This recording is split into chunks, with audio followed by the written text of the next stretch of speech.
तैयार रहे और हम सब के नेता जिन्होंने मुझे स्वयं बहुत ही छोटी आयु से मार्गदर्शन दिया, बहुत ज्यादा प्रेरणा दी सामाजिक काम के लिए, मैं आपका बहुत बहुत स्वागत करता हूं। कपड़ा विभाग के सचिव माननीय Shri UP Singh ji, chairman Confederation of Indian Textile Industry Shri T Rajkumar ji, chairman CITI cotton development and research association standing committee on cotton Shri PD Patodia ji, यहां बड़ी संख्या में उपस्थित हमारे बीच जो किसान आए हैं, कारीगर, बुनकर उपस्थित हैं और जो हजारों की संख्या में वेबकास्ट के माध्यम से आज का ये कार्यक्रम में जुड़े हैं और कोविड के रहते सब यहां पे दिल्ली नहीं आ पाए, उद्योग जगत के हमारे मित्र और जितने इस पूरे क्षेत्र के साथ जुड़े हुए, इस इकोसिस्टम के साथ जुड़े हुए भाई बहन हैं, मैं सभी का साधुवाद करता हूं, वंदन करता हूं और धन्यवाद करता हूं कि आप सब ने देश का गौरव, देश का मान बढ़ाया और इस वर्ष एक रिकॉर्ड 30 लाख करोड़ से अधिक निर्यात करने में, जिसमें कपड़ा विभाग अकेले का 3 लाख करोड़ से अधिक शेयर है, मैं सभी को साधुवाद देता हूं, धन्यवाद देता हूं, बधाई देता हूं। आज सिटी CITI-CDRA का स्वर्णिम महोत्सव है, golden anniversary, golden jubilee celebration के लिए हम सब यहां उपस्थित हुए हैं। बड़ा अच्छा संजोग है कि जब देश आजादी का अमृत महोत्सव मना रहा है, उसी के साथ साथ हम सबको CITI-CDRA के गोल्डन जुबली का भी मनाने का अवसर मिला है। जैसे माननीय प्रधानमंत्री नरेंद्र मोदी जी ने कहा, अब अगले 25 वर्ष जो अमृत काल भारत का रहेगा, उसमें हमें कैसे देश को आगे बढ़ाना है, तेज गति से एक विकसित देश, एक विश्व गुरु बनाना है, इसके लिए हम सबको अपने आप को संकल्पित करना है, इसके लिए हम सबको काम करना है। और मेरा विश्वास है कि कपड़ा उद्योग जिस तेज गति से, जिस आत्मविश्वास के साथ आगे बढ़ रहा है, हम इस काम में अपना योगदान भली भांति देंगे। हमारी सोच है कि इस क्षेत्र का अगले 7-8 सालों में हमने 3 गुना निर्यात करना था। 33 बिलियन पिछले वर्ष हुआ था, इस वर्ष 43 बिलियन हुआ है। इसी स्पीड पे हम बढ़ते बढ़ते $100 बिलियन का निर्यात भारत से 2030 तक करें, ऐसी हम सबकी इच्छा है। मैं समझता हूं हम सबकी सामूहिक इच्छा है। और मैं माननीय उपराष्ट्रपति जी को विश्वास दिलाना चाहूंगा कि we will leave no stone unturned to achieve this aggressive growth and this substantial target. मित्रों, आज का जो ये कार्यक्रम है, इसकी जो थीम है कपास की अधिक उपज, शुद्ध उपज, ये वास्तव में हमारे लॉन्ग टर्म प्लान्स के लिए बहुत अहम भूमिका रखती है। एक प्रकार से माननीय प्रधानमंत्री जी कई बार कहते हैं कि हमने किसानों की आय को दुगना करना है, बढ़ाना है। उसके लिए किसानों की जो उत्पादन है वो बढ़ना आवश्यक है, उत्पादकता भी बढ़नी उतनी ही आवश्यक है।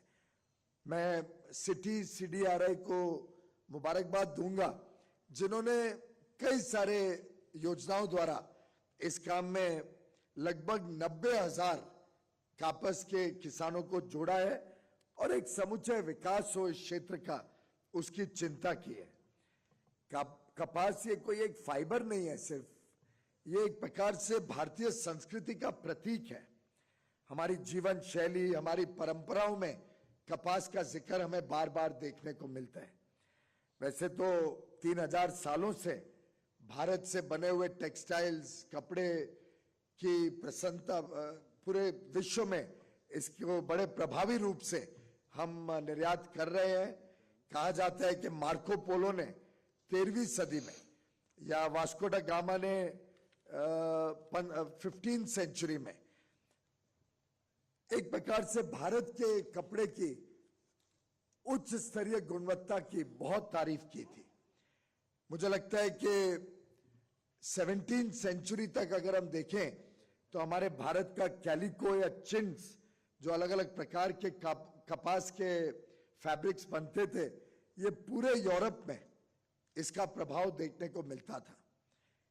चरखा ने तो हमारे भारत की आजादी की लड़ाई या जो स्वदेशी मूवमेंट था, इन दोनों के लिए भी एक प्रकार से प्रतीक का काम किया, प्रतीक के रूप में काम किया।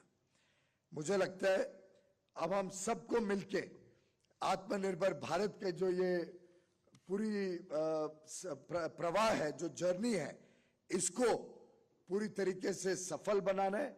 पूरे विश्व को बताना है कि भारत का जो कपड़ा उद्योग है, ये सिर्फ गुणवत्ता ही नहीं पर विश्वसनीयता और अति आधुनिकता का भी प्रतीक है।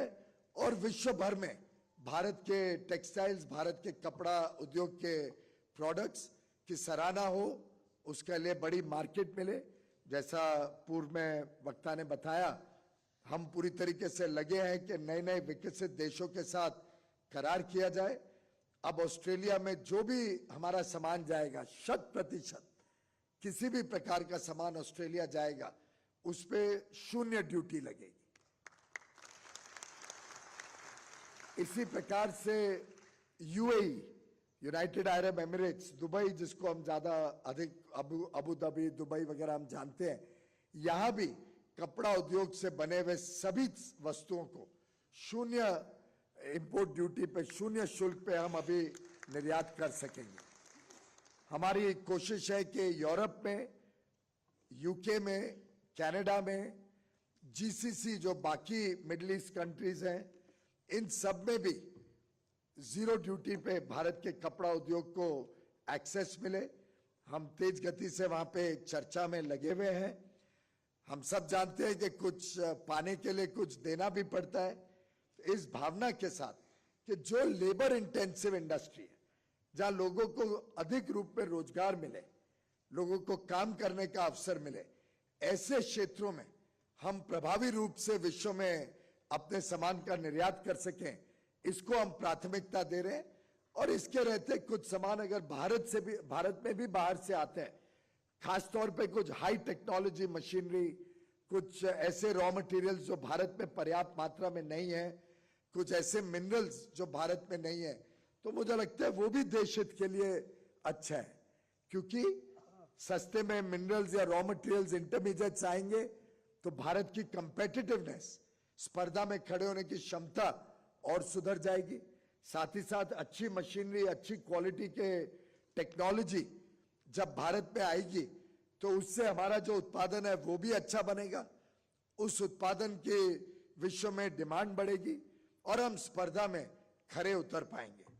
मैं समझता हूं अब हम सबके लिए मौका है, ऐसे बदलती हुई अंतर्राष्ट्रीय परिस्थितियों में जब लोग भारत की तरफ देख रहे हैं, भारत के सामान को स्वीकार कर रहे हैं, भारत के सामान का स्वागत कर रहे हैं, भारत के उद्योग और हमारे किसानी क्षेत्र के सभी वस्तुओं का आज एक पूरे विश्व में डिमांड बढ़ते जा रहे हैं, ऐसी जियोपॉलिटिकल सिचुएशन डेवलप हो रही है कि भारत को अब मौका नहीं गंवाना चाहिए, रादर मौके पे चौका लगाना चाहिए। और मुझे विश्वास है कि हमारा कपास का उद्योग जो क्षेत्र है, हमारा जो कपड़ा का उद्योग है, ये इसमें चूकेगा नहीं, इस मौके को छोड़ेगा नहीं। आज भी विश्व का लगभग 1/4 हिस्सा कपास का भारत में बनता है। ये बात अलग है कि अब हमने मेहनत करनी है कि कैसे हम इन 65 लाख जो किसान और अलग अलग क्षेत्र में लोग काम कर रहे हैं, जो डायरेक्टली इनडायरेक्टली कपास क्षेत्र से जुड़े हुए हैं, इन सबके जीवन में और उमंग लाए और अच्छा भविष्य दें, उसके लिए उत्पादकता बढ़ानी पड़ेगी।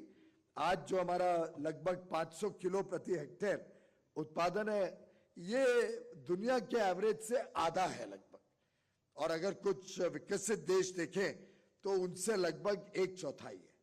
मुझे लगता है कि जैसा मैंने ऑस्ट्रेलिया के भी मित्रों से बात की है कि अब आने वाले दिनों में ऑस्ट्रेलिया से भी हम टेक्नोलॉजी भारत लाएं, ऑस्ट्रेलिया के किसानी क्षेत्र को समझने के लिए हमारे कुछ किसानों को वहां भेजें, उनके टेक्नोलॉजी को, जैसे उदाहरण के लिए स्प्रेइंग बड़ा इंपॉर्टेंट है कपास उद्योग में, तो क्या हम विश्व की स्प्रेइंग टेक्नोलॉजीज को भारत में ला सकते हैं क्या? आर्टिफिशियल इंटेलिजेंस से जो आधुनिक टेक्नोलॉजीज है उससे क्या हम स्प्रेइंग के हमारे सिस्टम्स को सुधार सकते हैं क्या? क्योंकि कपास का जो खेती है ये स्प्रेइंग के लिए बहुत सेंसिटिव है कि स्प्रे ठीक से हुआ कि नहीं।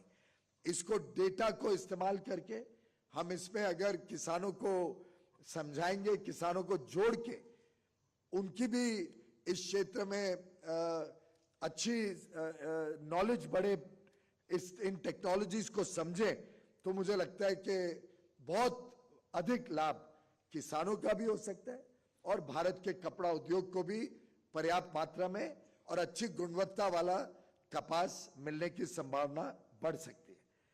वैसे ऑस्ट्रेलिया में तो मैंने बड़ा विचित्र स्थिति देखी कि किसान सिर्फ किसानी नहीं करते हैं, वो ड्रोन भी चलाते हैं, ड्रोन के पायलट भी हैं, वो कंप्यूटर पे डेटा भी देखते हैं और उसको भी समझते हैं कि डेटा के हिसाब से हमें पानी कितना देना, किस प्रकार के बीज इस्तेमाल करना, फर्टिलाइजर कितना इस्तेमाल करना, कम ज्यादा पेस्टिसाइड से क्या लाभ होगा।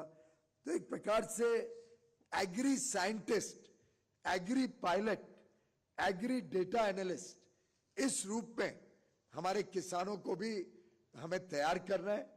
मेरा मानना है कि हमारे किसान पूरी क्षमता रखते हैं, क्षमतावान है, उनमें पूरी कैपेसिटी, कैपेबिलिटी है इन चीजों को समझने की, और हम सबको, और खास तौर पे जो हमारे रिसर्च एसोसिएशंस हैं, जो कपड़ा विभाग है, हमारे अन्य जो किसान क्षेत्र के जो रिसर्च इंस्टीट्यूट्स हैं, हम सबको मिलके इस काम में पहल करनी है, बढ़त करनी है। साथ ही साथ ड्रिप इरिगेशन हो या रेन वाटर हार्वेस्टिंग हो, इंटरक्रॉपिंग टेक्नोलॉजीज हो, इन सब से भी हम किसानों की आय को बढ़ाने में सफल हो सकते हैं। मुझे लगता है इस प्रकार का अगर हम सब इकोसिस्टम डेवलप करने में R&D करते हैं, इनोवेशन करते हैं, नए शोध के पीछे जाते हैं, साथ ही साथ जो जलवायु परिवर्तन का आज बड़ी समस्या है जिसके कारण सस्टेनेबिलिटी, उसके ऊपर भी, जैविक खेती के ऊपर जैसे और बल दिया जा रहा है विश्व में भी, भारत में भी, प्रधानमंत्री जी भी प्राकृतिक खेती की बात कई बार कर चुके हैं। मुझे लगता है इन सब चीजों को जब ICAR, हमारी agri universities, IARI, cotton research universities, हम सब मिलके इस काम को जब लेंगे तो इससे भविष्य भी किसानों का उज्जवल होगा और हमारे क्षेत्र का भी भविष्य में विकास तेज गति से हो पाएगा।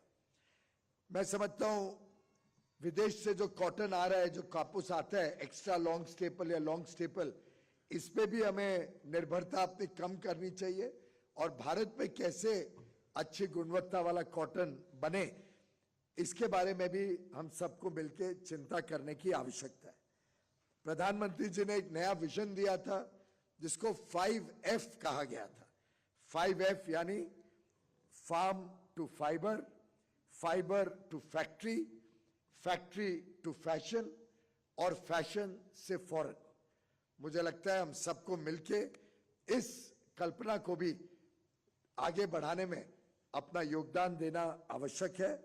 साथ ही साथ एक नया प्रोडक्ट जो विश्व में बहुत प्रसिद्ध है, जिसका अच्छा दाम मिलता है, वो है ऑर्गेनिक कॉटन। हम ऑर्गेनिक कॉटन के पीछे भी थोड़ी चिंता करें, शोध करें, तो मैं समझता हूं उससे भी भारत का नाम और भारत के जो टेक्सटाइल्स हैं, इनकी एक्सेप्टेबिलिटी, इन पे सही दाम मिलने में हमें आगे फायदा होगा। साथ ही साथ कॉटन की जो आज के दिन कपास के दाम बहुत ऊंचे हैं, उसके ऊपर भी सरकार निरंतर नियंत्रण रखे हुए है।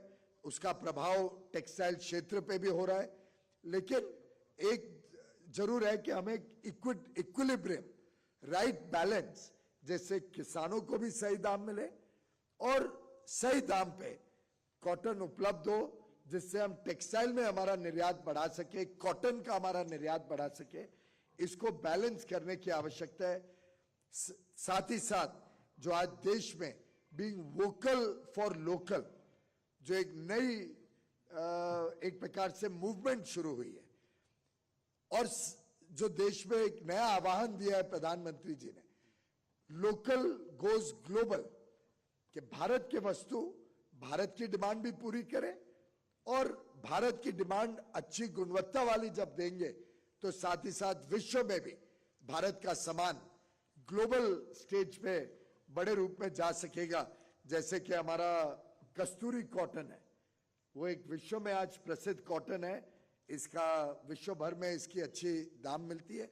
हम इन सब चीजों पे अगर गौर करते हैं तो मुझे लगता है इस क्षेत्र का विकास सुनिश्चित है। महात्मा गांधी जी ने कहा था, और मैं कोट करना चाहूंगा, I see God in every thread that I draw on the spinning wheel, the spinning wheel represents the hope of the masses, unquote। मेरा मानना है हमें इसको पूरी प्रतिबद्धता से अपनाना है। सरकार अपनी तरीके से, अब पूरी तरीके से आपके साथ खड़ी है।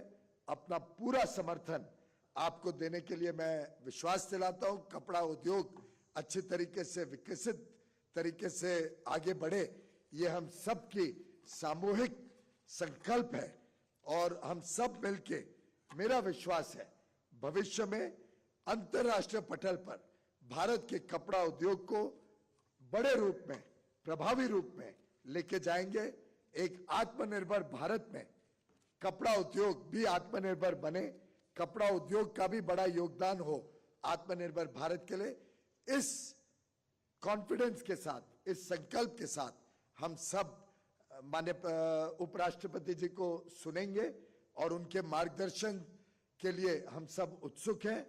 अवार्ड्स भी आज माननीय उपराष्ट्रपति जी के कर कमलों द्वारा दिए जाएंगे। मैं पुनः एक बार आपका तहे दिल से धन्यवाद करता हूं कि आपने अपना बहुमूल्य समय हमारे इस कार्यक्रम के लिए दिया। बहुत बहुत धन्यवाद।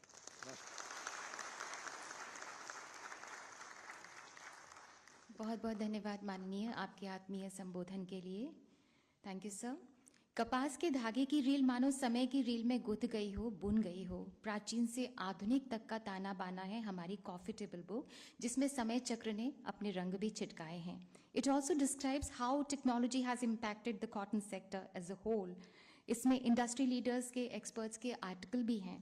The coffee table book also sketches the activities of CITI-CDRA during last 50 years while leaving a blueprint for its future activities. भविष्य की मंजिलों के रास्ते भी हमने तय कर रखे हैं।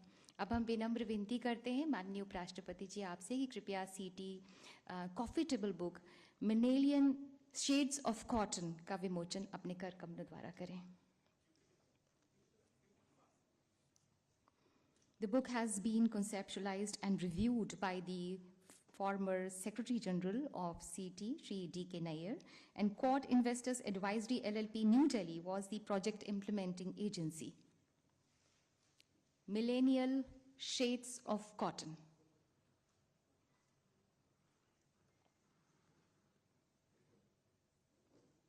ये कॉफी टेबल बुक है जिसका विमोचन माननीय उपराष्ट्रपति जी के कर कमलों द्वारा किया गया है।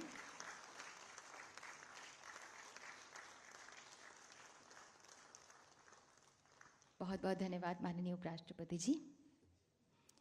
On this spectacular occasion, CITI-CDRA has decided to honor those scientists and farmers who made us proud, who have raised the bar of achievement, who have played their duties exceptionally well in the past few years. जिन्होंने एक मशाल जलाई, प्रेरणा की, एक मिसाल बनाई, उपलब्धि की।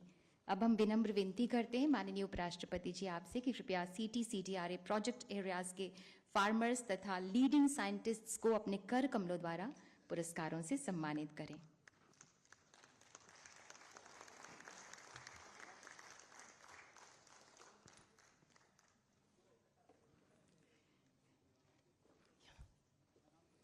श्री रायचंद काजी अमलियार कृपया मंच पर पधारें।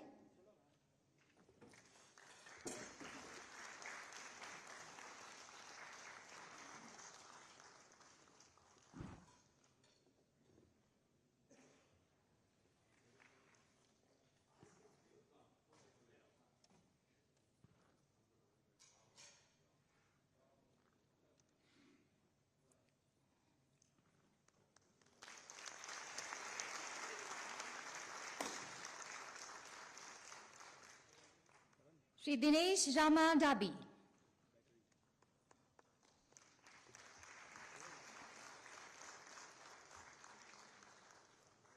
जोरदार तालियों से इनकी हौसला अफजाई करें। श्री धर्मेंद्र मोहन,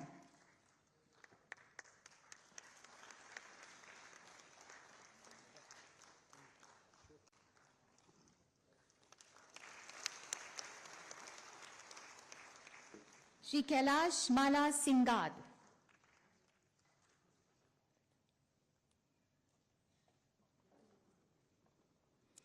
श्री देवीलाल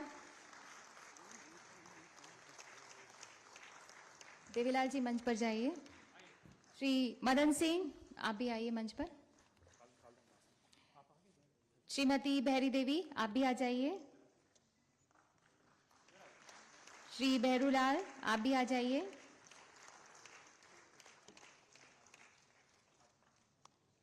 श्री दीपक शंकर बाल पांडे, आप भी आ जाइए।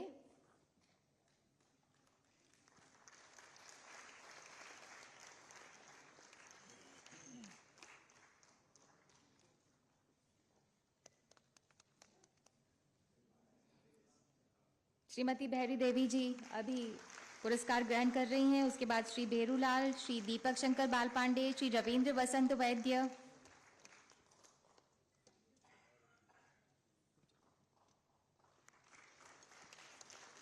श्री रामाराव रामकृष्ण कड़ू,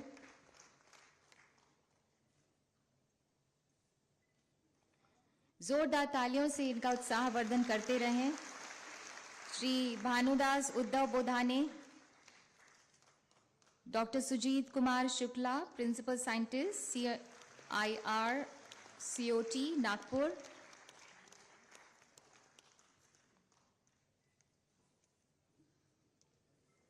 डॉक्टर राधेश्याम त्रिपाठी,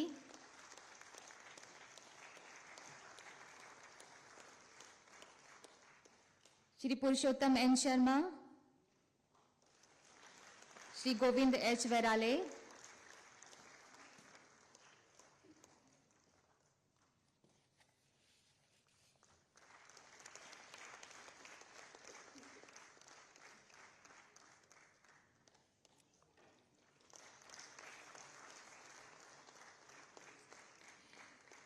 और इसके बाद में I request Shri Mani Chinnasamy, coordinator Apache cotton, for successfully implementing the Samarth scheme for rural women to successfully learn the traditional handloom skills in Pollachi, Coimbatore, Tamil Nadu.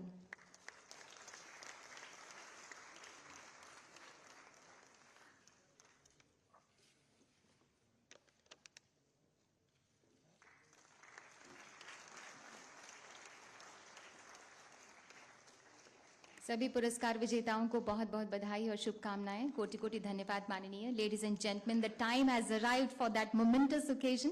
वो शुभ घड़ी आ पहुंची है। May I request the honourable vice president of India to kindly guide us, bless us and show us the way forward. एक बार जोरदार तालियां माननीय उपराष्ट्रपति महोदय के लिए।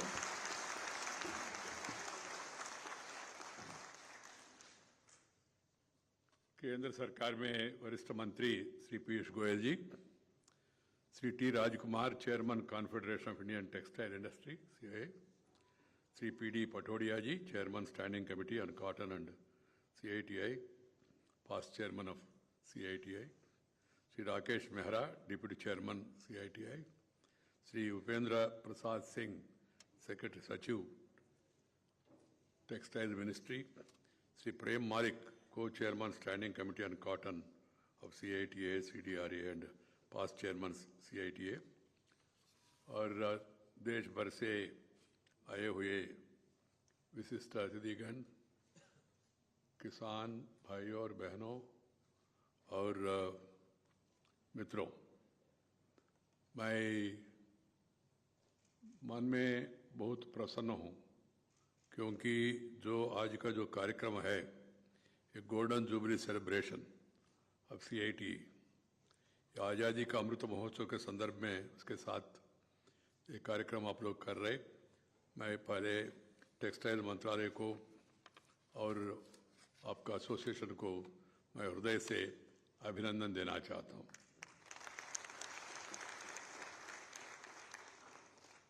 मैं तो कॉटन खादी प्रेमी हूँ और जहाँ भी जाऊँ इंटरनेशनल कॉन्फ्रेंस दुनिया में जहाँ भी जाता हूँ मैं यही ड्रेस में जाता हूँ cotton cotton is comfortable simple dignified and also majestic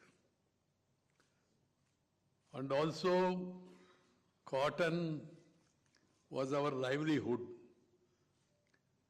We should focus more and more on this sector by way of research, by way of guidance, by way of policy formulation in the interest of this sector. The interest of the farmers should be kept in mind.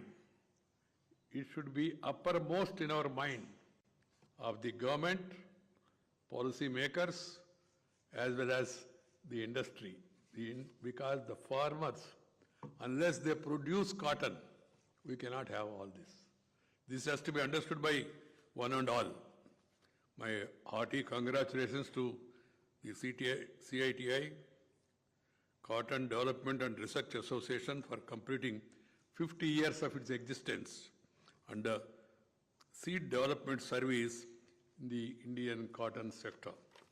I'm happy to learn that CITI-CDRA is working across 1,700 villages of Rajasthan, Madhya Pradesh and Maharashtra in association with about 90,000 farmers for improving yield, production of cotton in a sustainable way.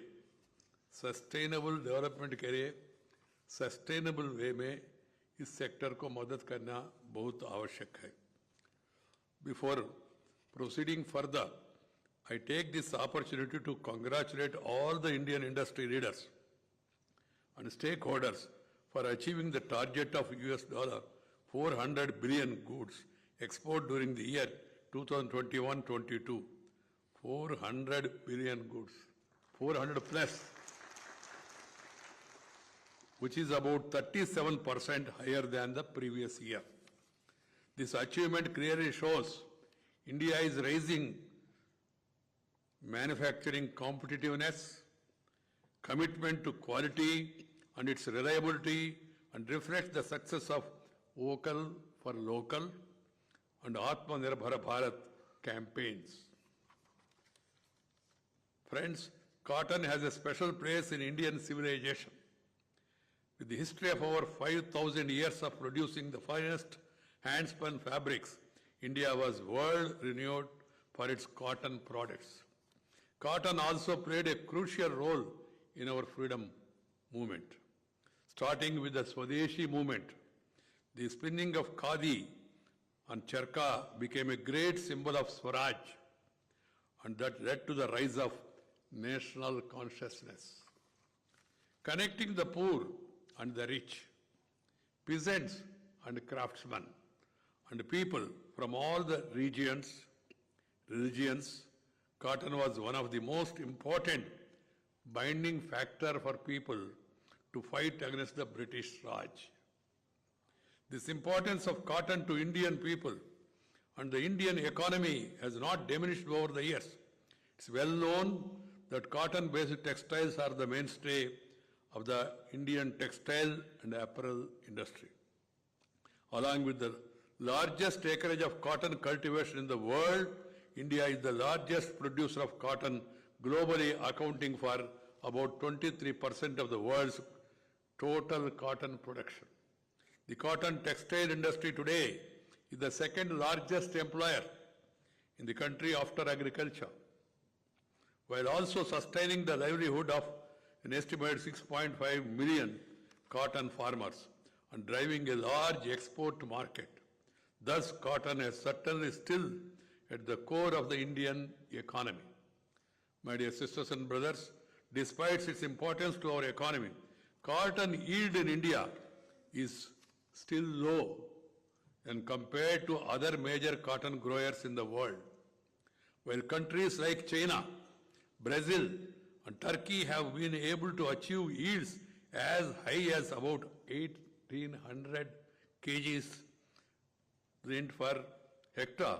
India, on the other hand, have a yield of about 460 kg lint per hectare, which is less than the world average yield of about 800 kg. Through our country accounts for 39% of the world area under cotton cultivation, we account only for 23%. This is the issue. This issue has to be analyzed, understood by the ministry, by the industry, by the research team who are focusing their attention why we are lagging behind in per acre cotton production.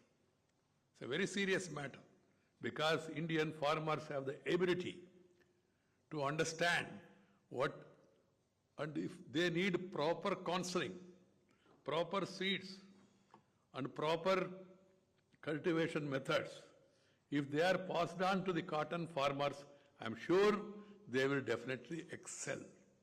There is an inherent knowledge among the farming community. What is required is you need to upgrade their skills.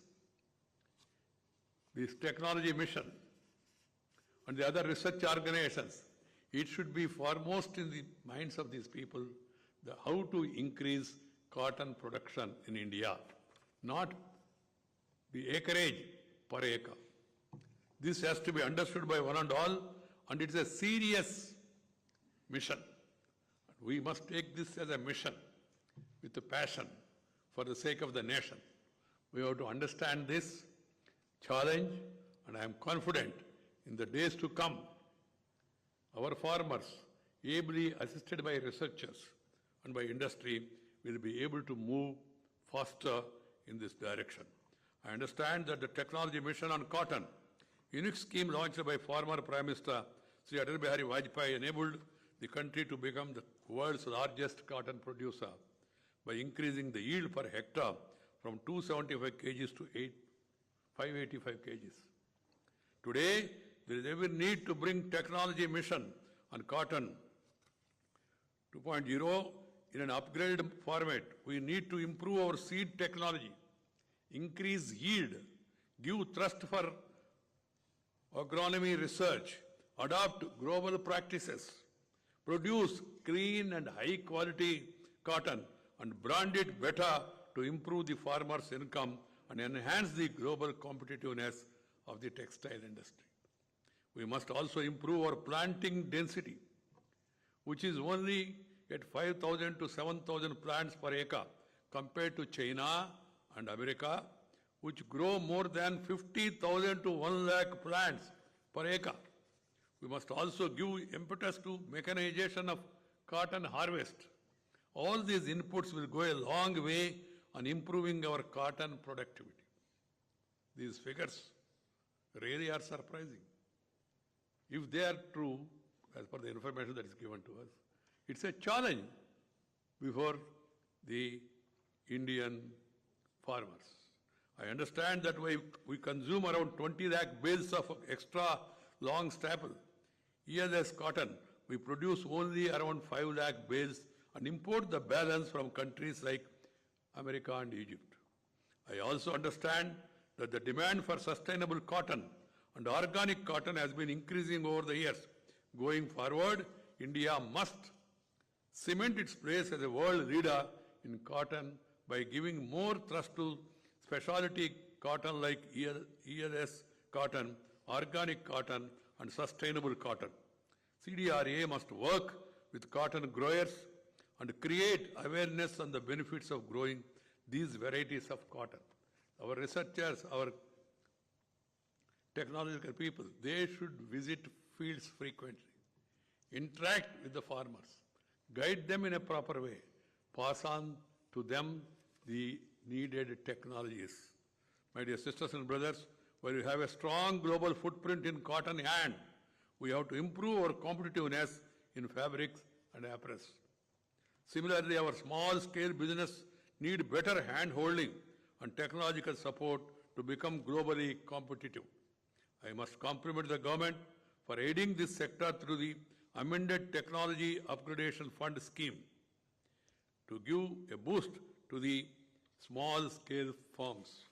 Similarly, programs that can take up upscale of textile workers should be taken up in a big way. This way, we can ensure our competitive edge is not limited to technology and cheap labor. Something like Samartha scheme for capacity building in textile sector aim to address the shortage of skilled workers in the textile sector with a target of training 10 lakh persons and must be implemented earnestly. While improving our export competitiveness in traditional textiles, we cannot ignore sunrise sectors such as technical textiles, which are seeing a rapid rise in demand across the world. We must gain competitiveness in these new areas of textile and upgrade and upskill our workers and entrepreneurs to have an edge compared to the rest of the world. The National Technical Textile Mission, initiated with an aim to position India as a major producer, consumer, and exporter of technical textile products in the world, map is laudable. My dear sisters and brothers, textiles, especially those of cotton, have a great symbolic value to our civilizational heritage, continue to employ millions of our people, and fetch billions of dollars, giving employment to millions of people, fetching billions of dollars, and having a great cultural value. It should be given all the support that is needed. It is indeed one of the most important industries to achieve inclusive growth for the nation, and thus government gives utmost priority for the textile industry in all its policies. Going forward, we must capitalize further on our traditional strength, abundant resources, and bring in technological and modern agronomical practices into cotton industry to further consolidate our position as global leader. I am sure that with the collective efforts of the government and all the stakeholders, this is possible in the near future. I once again applaud CITI-CDRA for its concerted efforts towards improving the production, productivity, and quality of Indian cotton. I wish them all success for their future endeavors. Dhanyavad, Namaskar, Jai Hind.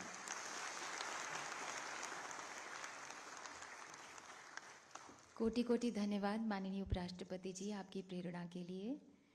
और अब हम अनुरोध करते हैं respected chairman standing committee on cotton of CITI-CDRA and past chairman CITI Shri PD Patodia की कृपया आभार प्रकट करें।